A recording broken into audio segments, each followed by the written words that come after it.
আসসালামু আলাইকুম প্রিয় দর্শক, সবাই কেমন আছেন? আশা করি সবাই অনেক ভালো আছেন। প্রত্যেক মানুষের জীবনে আসে পরীক্ষা, কখনো প্রিয়জনের অবহেলায়, কখনো অন্যায়ের অন্ধকারে। কিন্তু কেউ যদি ধৈর্য ধারণ করে, আল্লাহ তার জন্য রাখেন আশ্চর্য পুরস্কার।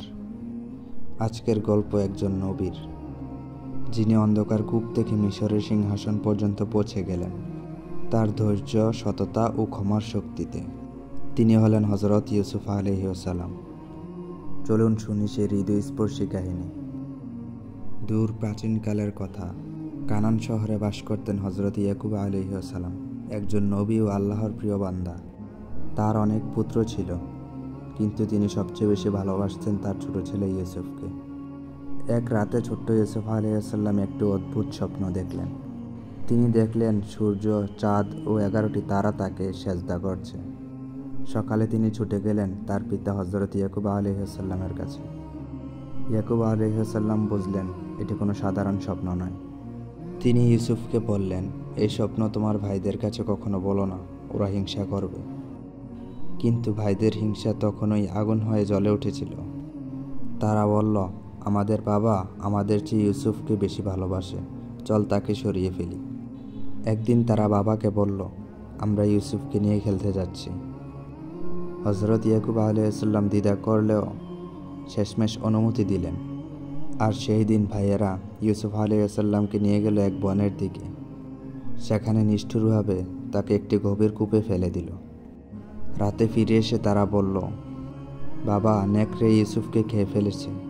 তাদের হাতে ছিল রক্তমাখা জামা, যা তারা মিথ্যা প্রমাণ হিসেবে দেখালো। ইয়াকুব আলাইহিসসালাম ব্যথিত হলেও বললেন, তোমরা যা বলছো আমার তা সঠিক মনে লাগছে না।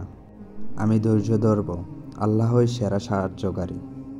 কূপে পড়ে থাকা ছোট্ট ইউসুফের চোখে তখনও অন্ধকার, কিন্তু তার অন্তরে আলো, আল্লাহর প্রতি অটল বিশ্বাস। কিছু সময় পর এক কাফেলা পানি তুলতে এসে কূপে ফেলে দেওয়া দড়ি দিয়ে ইউসুফকে টেনে তুলে তারা তাকে মিশরে নিয়ে গিয়ে বিক্রি করে দেয় একজন ধনীর হাতে, মিশরের আজিজের কাছে। আজিজের স্ত্রী জুলেখা একদিন ইউসুফ আলাইহিসসালামের সৌন্দর্যে মুগ্ধ হয়ে তাকে কুপ্রস্তাব দিল।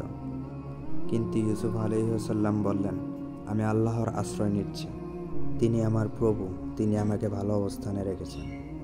জুলেখা রেগে গিয়ে তার বিরুদ্ধে মিথ্যা অভিযোগ তোলে।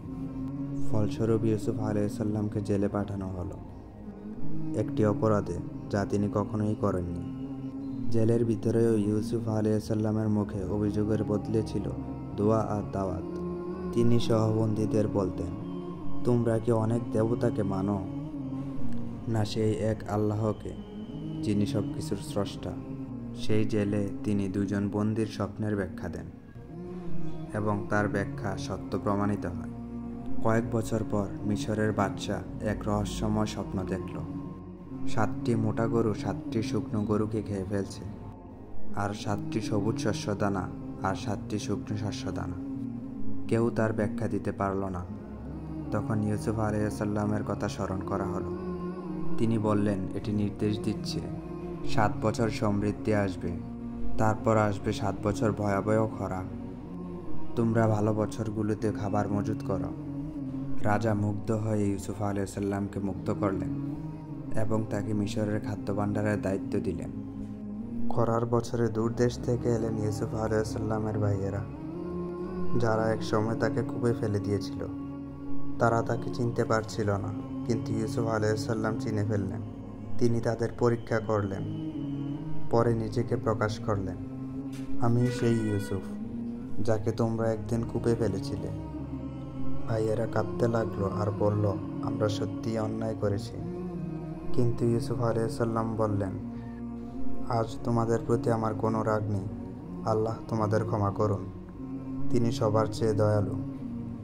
এরপর তিনি তার পিতা ইয়াকুব আলাইহিসসালামকে মিশরে নিয়ে আসলেন। যখন ইউসুফ আলাইহিসসালাম তার পিতাকে বুকে জড়িয়ে ধরলেন, তখন তার পুরনো স্বপ্নটি সত্যি হলো। সূর্য, চাঁদ আর 11টি তারা, অর্থাৎ বাবা মা ও তার ভাইয়েরা তাকে সম্মান জানালো। হযরত ইউসুফ আলাইহিসসালামের জীবনের প্রতিটি অধ্যায় আমাদের শিখায়, ধৈর্য, সততা ও ক্ষমা কখনো বৃথা যায় না। যারা আল্লাহর উপরে ভরসা করে, আল্লাহ তাদের জন্য তৈরি করেন নতুন এক পথ। নতুন আলো। তোমার জীবনেও যদি আজ অন্ধকার কূপের মতো লাগে, মনে রেখো সেই কূপই হয়তো তোমার সাফল্যের প্রথম ধাপ। আল্লাহ তাআলা আমাদেরকেও ইউসুফ আলাইহিসসালামের মতো ধৈর্য ও ক্ষমার গুণ দান করুক, আমিন। ভিডিওটি ভালো লাগলে উম্মাহ ডায়েরি চ্যানেলটি সাবস্ক্রাইব করো আর শেয়ার করো, যেন অন্যরা এই গল্প থেকে শিক্ষা নিতে পারে। আসসালামু আলাইকুম ওয়া রাহমাতুল্লাহ।